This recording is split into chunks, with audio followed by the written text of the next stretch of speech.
அதாவது இந்த சனி பெயர்ச்சி வர மார்ச் 29 பங்குனி 15ஆம் தேதி.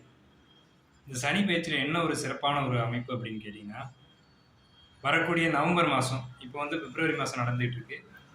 வரக்கூடிய நவம்பர் மாதத்தில் சனி மீன ராசியில் உத்திரட்டாதி நட்சத்திரத்தில் இருக்கும்போது குரு பகவான் புனர்பூசத்தில் இருப்பாங்க.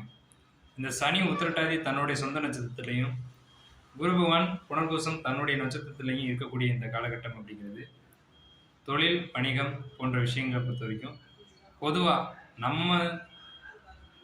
நம்ம தேசத்தை பொறுத்த வரைக்கும் பெரிய அளவில் வெற்றிகளையும் பெரிய அளவில் லாபங்களையும் வணிகம் பண்ணக்கூடியவங்களுக்கு பெரிய அளவில் ஒரு சக்ஸஸ்ஃபுல்லான ஆண்டாக வந்து இந்த 2025 நவம்பர் மந்த் வந்து இருக்கு. அதாவது இந்த சனி பெயர்ச்சி வர மார்ச் 29 பங்குனி 15ஆம் தேதி. இந்த சனி பெயர்ச்சியில் என்ன ஒரு சிறப்பான ஒரு அமைப்பு அப்படின்னு கேட்டிங்கன்னா, வரக்கூடிய நவம்பர் மாதம், இப்போ வந்து பிப்ரவரி மாதம் நடந்துகிட்டு இருக்கு.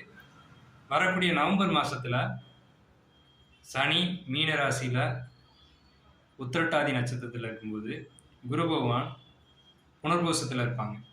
இந்த சனி உத்திரட்டாதி தன்னுடைய சொந்த நட்சத்திரத்திலையும் குரு பகவான் புனர்பூசம் தன்னுடைய நட்சத்திரத்திலையும் இருக்கக்கூடிய இந்த காலகட்டம் அப்படிங்கிறது தொழில் வணிகம் போன்ற விஷயங்களை பொறுத்த வரைக்கும் பொதுவாக